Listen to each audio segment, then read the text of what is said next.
Assalamualaikum warahmatullahi wabarakatuh.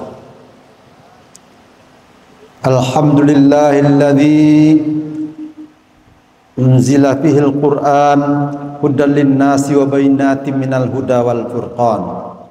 Asyhadu an la ilaha illallah wahdahu la syarikalah wa asyhadu anna Muhammadan abduhu wa rasuluhu la nabiyya ba'dah. Allahumma salli ala Muhammad wa ala alihi wa ashabihi wa ansarihi wa junudihi wa man tamassaka bi sunnatihi wa man da'a bi da'watihi wa man hajara ila naji ila yaumiddin. Bapak-bapak, ibu-ibu, saudara-saudari sidang jemaah zuhur rahimakumullah. Alhamdulillah, Allah masih berkenan memberikan umur, kesehatan, kesempatan, dan kekuatan iman kepada kita, sehingga kita bisa menjalani hidup dan kehidupan kita sesuai dengan kehendak Allah, insyaallah.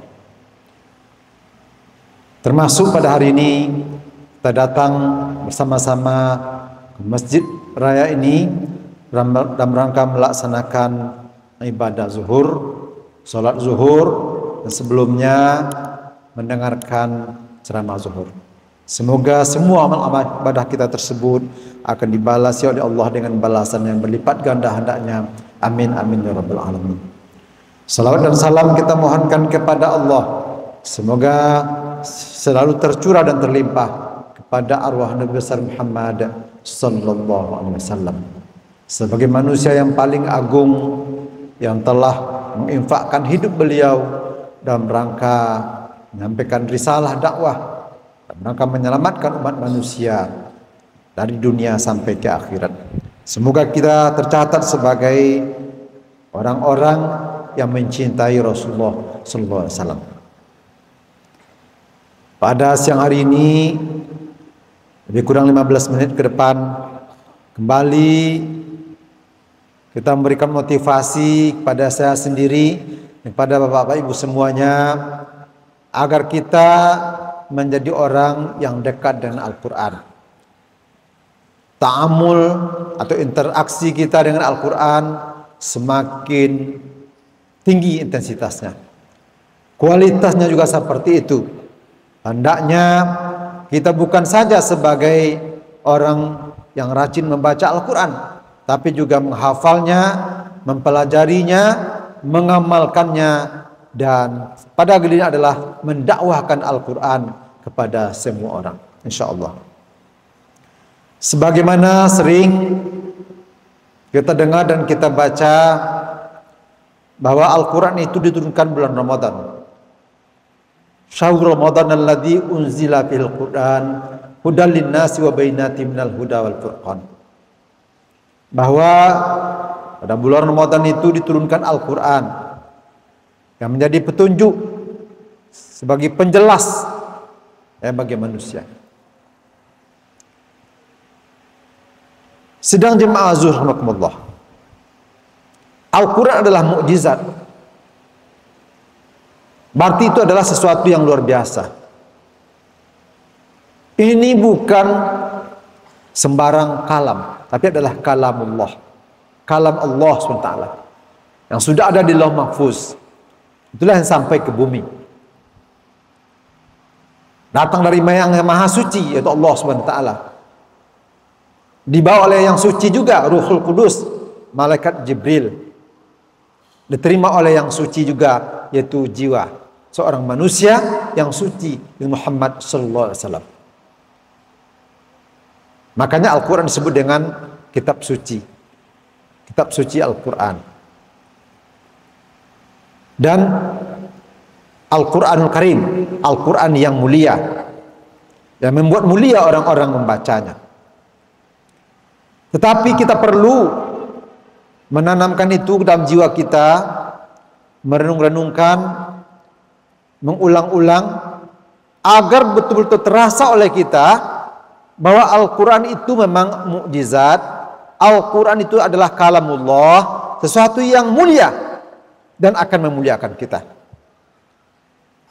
Inilah yang harus ada dalam mindset kita. Ini pula lah yang akan memberi motivasi kita. Walaupun banyak hadis-hadis untuk memotivasi kita, yang mungkin akan kita bacakan beberapanya, tapi tidak terlalu mudah untuk menundukkan jiwa-jiwa kita, sehingga kita merespon semua motivasi itu. Harus kita akui hari ini, dari sekian banyak umat Islam yang rutin membaca Al-Quran, menghafal Al-Quran, apalagi mempelajari Al-Quran, mungkin persentasenya ya mungkin tidak seberapa. Begitu juga yang betul-betul faham dengan makna-makna dalam Al-Quran, itu mungkin belum seberapa. Itulah pula sebabnya Al-Quran belum begitu mempengaruhi kehidupan masyarakat kita.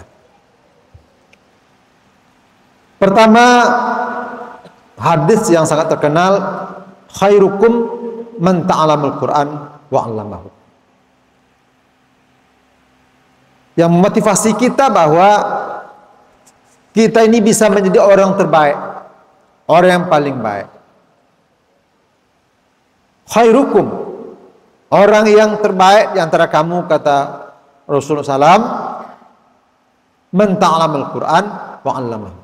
Orang yang mempelajari Al-Quran dan mengajarkannya. Ya, dua-dua kegiatan ini harus ada dalam diri seseorang agar kita menjadi orang yang terbaik. Tu'allimunal kitab wa bima kuntum tadrusun. Ya, itu dalam Al-Quran. Kalau tadi hadis ya. Al-Quran surat Al-Imran ayat 79.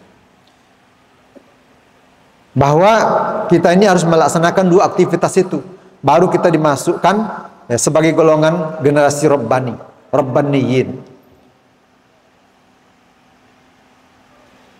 Pelajari Al-Quran, mengajarkan. Berarti kita membaca Al-Quran, sekaligus tentu insya Allah menghafal Al-Quran. Nah, kalau ini kita camkan, kita renung-renungkan, tentu kita akan punya dorongan untuk selalu dekat dengan Al-Quran. Karena kita ingin menjadi orang terbaik. Khairukum, orang yang terbaik. Kalau ditanya masing-masing kita, tentu saja kita ingin menjadi orang terbaik. Keluarga kita, keluarga terbaik. Masyarakat kita, masyarakat terbaik. Generasi kita, generasi terbaik. Maka salah satu kunci kenapa dikatakan generasi zaman Rasulullah SAW itu generasi terbaik? Khairul kurun, kuruni, kata Allah, kata Rasulullah SAW. Abad terbaik itu adalah abadku, zamanku, kata Rasulullah SAW. Kenapa? Karena sahabat-sahabat itu adalah orang yang dekat dengan Al-Quran. Baca Al-Quran saja, mereka rata-rata 3 hari tamat. Itu pun sudah ada yang protes. Selama ini tidak ada yang protes perintah-perintah Allah, saran-saran Rasulullah, itu sahabat-sahabat tidak ada protes. Sami'na wa ata'na. Tapi ketika terjadi sebuah dialog tentang bagaimana membaca Al-Quran, ya, karena Rasulullah SAW mengatakan harus menamatkan Al-Quran itu 1 kali dalam 1 bulan, maka sahabat-sahabat protes. Ya. Apa protesnya? Protesnya bukan karena merasa terlalu banyak menghabiskan waktu, tapi menurut mereka, menurut sahabat-sahabat, terlalu sedikit waktu mereka bersama Al-Quran. Kalau hanya 1 juz sehari, sehingga ada yang protes, ya, ingin menambahkan Al-Quran lebih cepat dari itu, sehingga sampai pada akhirnya, karena ada yang mengatakan ingin seperti Rasulullah SAW. Rasulullah SAW itu tamat 1 kali dalam sehari, berarti 30 juz itu sehari. Ya. Ada sahabat yang ingin seperti Rasulullah, kata Rasulullah jangan lah. Ya, boleh Rasulullah hanya 3 hari sekali, berarti 10 juz sehari. Jadi kalau ada Bapak Ibu yang bulan Ramadan ini ya bisa 10 juz sehari, nanti sudah seperti ya, sahabat-sahabat SAW. Nah, sahabat-sahabat itu udah protes juga. Karena Rasul mengatakan 1 kali dalam sebulan, berarti 1 juz sehari, semuanya tidak setuju. Akhirnya Rasulullah mengizinkan 3 hari sekali tamat, di 10 juz sehari. Begitu dekatnya sahabat-sahabat Rasulullah SAW dengan Al-Quran. Nah, itu bisa diukur-ukur Bapak Ibu. Kalau kecepatan kita, speed kita itu bisa 1 jam, 1 juz, berarti kalau kita ingin membaca 10 juz, berarti 10 jam. Ya. Kalau yang normal itu, ya kalau saya bisa 30 menit, ya. Mungkin Bapak Ibu mungkin bisa juga. Berarti bisa 5 jam kalau 10 juz. Ya. Tergantung kecepatan kita dan kefasihan kita. Maka semakin banyak kita membaca Al-Quran, tentu semakin banyak kita menyediakan waktu kita untuk khusus membaca Al-Quran. Itu yang harus kita atur dalam kehidupan kita, di sela-sela kehidupan kita, itu yang kita atur. Kalau Bapak Ibu sangat sibuk, ya mungkin kiatnya harus pandai-pandai. Bagaimana supaya strategi kita ini, waktu-waktu kita itu betul-betul efektif membaca Al-Quran. Misalnya sebelum zuhur mungkin 2 halaman, 1 lembar. Kalau Al-Quran standar itu, yang 1 juz itu adalah 10 lembar atau 20 halaman. Itu yang standar. Ya. Harusnya kita beralih kepada Al-Quran standar. Nah, berarti kalau kita ya 1 halaman sebelum sholat itu, 1 halaman berarti sudah 1 lembar. Nah, 1 lembar itu berarti kita harus memakan waktu 10 kali. Nah, kalau 5 kali sehari semalam, ya berarti baru 5 lembar. 5 lembarnya lagi mungkin kita ambil waktu malam. Ya, setelah tarawih kita ambil 5 lembar. Nah, itu bisa 1 juz. Nah, kalau yang lebih cepat dari itu tentu lebih bagus. Itu hadis yang memotivasi kita agar kita menjadi orang terbaik. Yang kedua yang kita baca hadisnya adalah kata Rasulullah SAW, Iqra'ul Quran, bacalah Al-Quran, fa innahu fi yaumil qiyamah syafi'an di ashabihi. Karena nanti di akhirat Al-Quran ini bisa memberi syafaat kepada sahabatnya. Siapa sahabatnya itu? Orang-orang yang dekat dengan Al-Quran, yang baca Al-Quran, yang menghafal Al-Quran, yang mempelajari Al-Quran dan mengajarkan Al-Quran. Bahkan Allah mengatakan ahlullah fil ardi ahlul Quran, bahwa keluarga Allah di bumi adalah ahlul Quran. Kan Allah Maha Esa, ya. Allah tidak beranak, tidak perlu diperanakkan. Tapi Allah mengatakan bahwa dalam hadis qudsi ada keluarga Allah di bumi, ahlullah. Siapa itu? Itu ahlul Quran. Orang-orang yang dekat dengan Al-Quran. Maka agar kita mendapatkan syafaat di akhirat, maka jalannya adalah kita dekat dengan Al-Quran. Ada 4 bentuk syafaat itu di dalam hadis kita baca, ya. Itu yang pertama adalah dalam kubur. Dalam kubur saja Al-Quran itu sudah datang, ya, seperti makhluk, yaitu menghambat azab kubur. Dalam suatu hadis dikatakan nanti dalam kubur orang-orang berdosa itu ada semburan api, ya. Bagi orang-orang berdosa itu ada semburan api dari arah kepalanya. Ketika itu datang Al-Quran menghambat. Datang lagi semburan api dari arah kakinya, dihambat lagi oleh Al-Quran. Begitu juga dari kiri dan kanannya, dihambat Al-Quran. Lalu bertanya api ini, kenapa engkau menghambat aku untuk menyiksanya? Nah, rupanya saya ini Al-Quran. Saya adalah sahabatnya. Dulu dia berada di mulutnya. Dulu aku ini berada di mulut orang ini, rutin ini. Ya, sekarang aku ingin menjaganya agar kamu tidak mengazab. Itu baru di dalam kubur Al-Quran sudah datang sebagai sahabat kita. Itu syafaat. Kemudian begitu juga nanti di akhirat, bahwa nanti dipasangkan mahkota kepada orang-orang yang membaca Al-Quran, menghafal Al-Quran, yang mahkota itu dipasangkan kepada kedua orang tuanya. Ini nanti ada mahkota yang dipasang kepada kedua orang tua. Siapa anaknya? Anaknya adalah para ahlul Quran yang dekat dengan Al-Quran. Di syafaatnya bukan saja untuk dia, tapi juga untuk keluarga. Bahkan ada disebutkan dalam hadis untuk 10 keluarganya. 10 orang keluarganya itu, ya, itu bisa ditolong oleh Al-Quran. Kemudian yang ketiga adalah nanti di surga itu ada bertingkat-tingkat, maka tingkat kita itu ditentukan juga oleh tingkat kedekatan kita kepada Al-Quran. Semakin dekat dengan Al-Quran, semakin tinggi tingkat tangga kita. Kemudian tadi juga nanti akan bersama Rasulullah SAW, bersama malaikat, keluarga Allah di bumi tadi juga akan nampak di akhirat nanti bahwa dia itu ahlul Quran. Bagi petanda dia ahlul Quran, maka nanti di akhirat dia akan dekat dengan Rasulullah, dekat dengan para malaikat, dan insya Allah juga bisa melihat Allah SWT.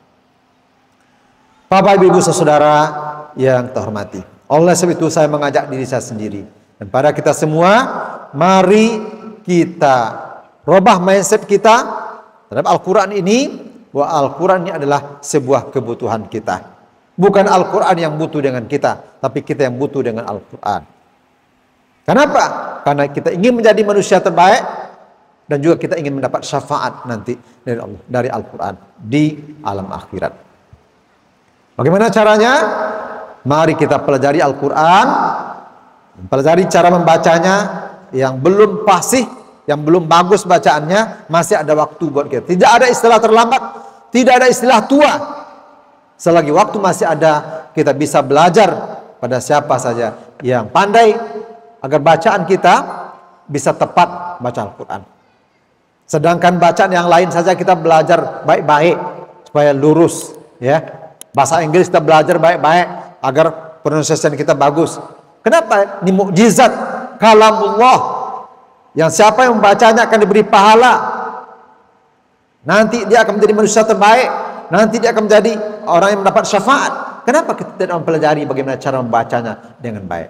Setelah itu kita rutinkan membaca Al-Quran. Kita betul-betul programkan membaca Al-Quran. Apalagi bulan Ramadan ini, minimal 1 kali tamat. Itu sudah minimal.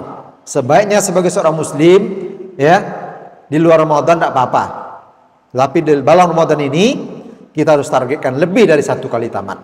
2, 3, 4 dan seterusnya. Harus kita betul-betul programkan betul. Masa waktu kita untuk membaca apa yang ada tulisan di handphone, ya, di HP kita, mungkin membaca tulisan yang lain, mungkin juga yang ada di televisi, atau untuk ngobrol, itu banyak waktu kita. Masa untuk baca Quran yang hanya setengah jam saja dari 24 jam, kita tidak bisa menyediakan waktu kita. Kita adalah orang-orang yang zalim, tidak mensyukuri nikmat waktu, yang jam-jam yang diberikan Allah SWT kepada kita, nikmat sehat ini diberikan Allah SWT kepada kita, ya, padahal kita punya kesempatan. Kemudian yang kedua, kita harus membuat strategi, membuat trik-trik, ya, seperti saya sebutkan tadi, mungkin sebelum sholat, sudah sholat, ya, atau ada waktu-waktu tertentu yang kita kunci kamar kita, orang tidak boleh mengganggu kita. Kenapa? Kita baca Quran, tilawah Quran. Harus kita sediakan. Insya Allah, Allah akan berikan kemudahan kepada kita. Kalau kita punya azam, kalau punya kekuatan yang kuat, insya Allah, Allah akan memudahkan kita, insya Allah. Amin, amin, ya rabbal alamin. Mohon maaf, aku qouli hadza fastaghfirullah li wa lakum. Assalamualaikum warahmatullahi wabarakatuh.